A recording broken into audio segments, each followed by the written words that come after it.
તો નમસ્કાર ફેમિલી, સૌથી પહેલાં તો બધાને જય દ્વારકાધીશ અને જય માં માંગલ. કેમ છો બધા? મજામાં જઈશો? તબિયત પાણી કેમ છે એ જરીક કોમેન્ટ કરી દેજો બધા મારા વાલાઓ. તો મિત્રો, ડાકલામાંથી એવા તો ફૂલ થાકી ગયા હતા, અને કારણ કે આખી રાતનો ઉજાગરો હતો જે પૂરો થયો જ નહોતો, કારણ કે રાત આખી જાગ્યા ને પછી સુવાનો દિવસે મોકો જ ન મળ્યો, કારણ કે કામ ફૂલ હતું જેના લીધે સુવાનું નહીં. તો આજમાં તો એવું છે ને કે મિત્રો, કામ કરીએ છીએ જે કપા વીણવાનું કામ કરીએ છીએ અમે બધા 7 થી 8 10 જણા અમે બધા કપા વીણીએ છીએ. અને હું આવ્યો છું અહીંયા પાણી ભરવાનું છે એટલે મોટર ચાલુ કરો. તો મેં કીધું હાલો ને બધી ફેમિલી અરે થોડી ઘણી વાતચીત કરી લઈ. જો આ આપણો કૂવો આવી ગયો. અફસોસ લાઇટ નથી યાર. Oh my God. ઓ તો લોસા કર્યા છે. જો આ છે આપણો કૂવો. હજી મિત્રો અહીંયા છે પાણી. જો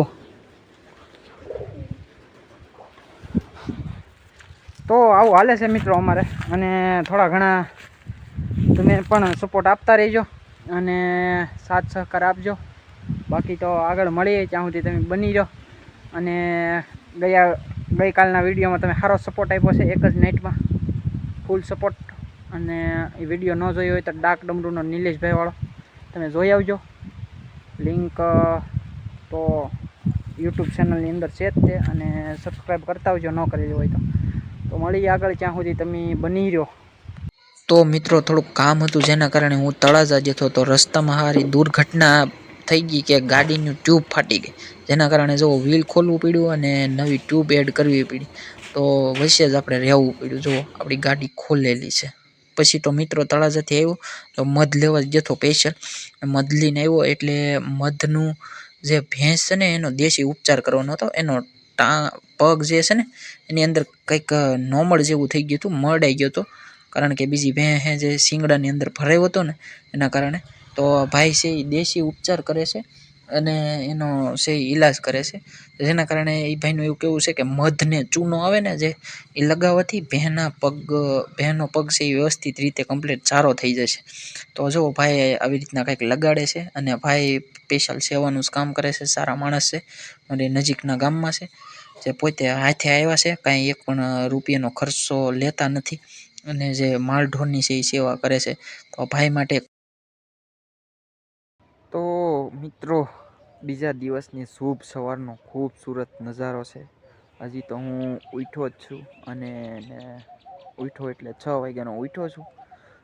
સવારમાં કંઈ એમ વોઇસમાં એકદમ ક્લિયરિટી ના આવતી હોય, પણ હું કહું તમને ગામડાની શિયાળાનું વાતાવરણ બતાવું તો તમને મજા આવી જાય. તો આમ જો ગામડામાં તો મિત્રો છે ને એકદમ આમ અત્યારે શિયાળાની સવારમાં એ રજાઈમાં પીડા મોજ કરતા હોય, પણ અમે તો વહેલા ઊભા થઈ, કારણ કે અમારે થોડું ઘણું કામ હોય છે. મસ્ત મજાનો સૂર્યનારાયણ ભગવાન ઉગી ગયા છે, અને જુઓ આ બધો મોલ ને ઝાકળ આવી ગયો છે, બિંદુઓ પાણીના, અને કપાસ બપાસ બધું. આવું વાતાવરણમાં મિત્રો તમે ઊભા રહ્યો ને તો તમને બે ઘડીક એમ થાય કે ઓહો મજા આવી ગઈ. આવું હાલતું હોય છે મિત્રો. તમારે કેવી ઠંડી પડે એ જરીક નાની એવી કોમેન્ટ કરો, અને વ્લોગ કેવા લાગે એ પણ કોમેન્ટ કરજો. સોરી મિત્રો, કાલ નહોતો વ્લોગ આવ્યો, કારણ કે થોડોક ટેકનિકલ ઇસ્યુ પડી ગયો હતો અને પ્રોબ્લેમ આવી ગઈ હતી, ને હું થોડોક બહાર ગામ હતો એટલે વિડીયો એડિટિંગ નહોતો થયો. એના લીધે આપણે ન મૂકીએ કે આજથી પાછા વ્લોગ આપણે શરૂ જ હતા, પણ કાલે એક સ્કીપ થઈ ગયો હતો. હવેથી પાછા શરૂ કરી દઈશું. હાલો મિત્રો, હવે આપણે ફાઇનલી ડુંગળીનું કામકાજ બતાવી દીધું છે, અને જો અમે બોલેરાની અંદર આવ્યા છીએ. બોલેરાવાળો ભાઈ શીલા પડવા આવ્યો છે, જોઈ લો, કારણ કે પછી એને બીક લાગે કે બોલેરો હાલશે કે નહીં હાલે, એટલે શીલા પડવા આવ્યો છે. ને અમે કેટલા 50 નહીં, આમ તો 35 જેવા ઠેલા ચડાવ્યા છે. અમારે કાનાતા ઊભા છે, અને અમારે ડ્રાઈવર સાહેબ થોડાક બીકણા છે, એટલે અમે શીલા પડવા આવ્યા છીએ. અને ડુંગળી જો મવા યાર્ડમાં જવા દેવાની છે આપણે, અને અમે ખડકીએ છીએ બધા. અને અહીંયા જો હજી ઠેલા પડ્યા છે, પેલા 65-70 જેવા ઠેલા ભરાણા છે. બાકી તો લઈ લેજો જોઈ લો, અહીંયા ઠેલાનું કામ ચાલુ છે, અને અમે અંદર બોલેરાની અંદર ઊભા છે. માય ગોડ, અંદર બહુ રોદા આવે છે માત્ર. મારા વાલા. પછી જો હજી જો આ ડુંગળી ઊભી છે એ લેવાની છે. અને આ ભાઈ હજી જો 2-3 વાર આવા શીલા પાડે છે. જો કેમ થાય આખો બોલેરો શું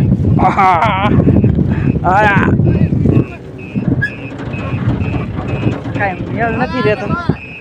બસ ઓકે, હવે ઠેલા ચડાવી દઈએ અને પાછા મળીએ આગળ. ક્યાં સુધી તમે બની જાઓ. ગાઈસ ફાઇનલી આપણા ઠેલા ભરાઈ ગયા છે અને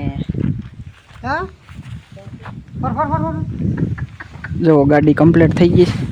હવે આપણે ભગવાન પાસે પ્રાર્થના કરી 1000 રૂપિયા ભાવ આવી. A few moments later.